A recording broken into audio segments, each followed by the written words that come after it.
हरतालिका उपवासाचे 15 नियम. या सर्व नियमांचे पालन केल्यास उपवास अधिक फलदायी मानला जातो. हरतालिका तीजेला गौरीशंकर पूजन अत्यंत महत्त्वाचे मानले जाते. या दिवशी स्त्रिया अखंड सौभाग्य, पतीचे दीर्घायुष्य आणि सुख समृद्धीसाठी उपवास करतात. खालील 15 नियम प्रचलित आहेत. 1. उपवासाची सुरुवात पहाटे स्नान करून केली जाते. 2. उपवास पूर्णपणे निर्जल, पाणी न घेता करण्याची प्रथा आहे. 3. फळाहार वगळून दिवसभर उपाशी राहणे अपेक्षित असते.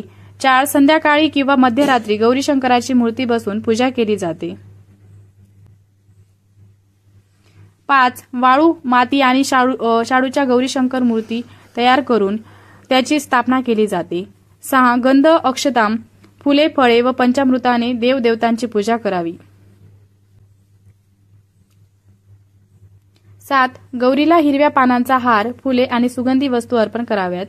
8. शंकराला बिलपत्र, धतुरा, फुले अर्पण करावीत.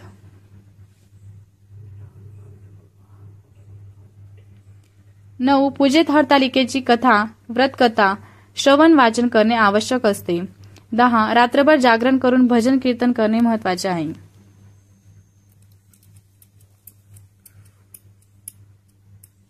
11. या उपवासात झोप घेणे टाळावे, जागरण करावे.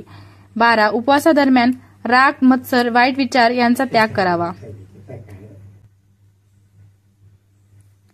13. पती पत्नी एकत्र पूजन करतात, मात्र स्त्रियांना अधिक महत्त्व दिले जाते.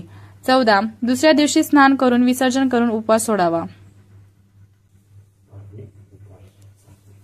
15. उपवास सोडताना सात्विक आहार घ्यावा, कांदा लसूण टाळावा. या सर्व नियमांचे पालन केल्यास उपवास अधिक फलदायी मानला जातो. चॅनलला सबस्क्राईब करा. अधिक माहितीसाठी या चॅनलला सबस्क्राईब करा.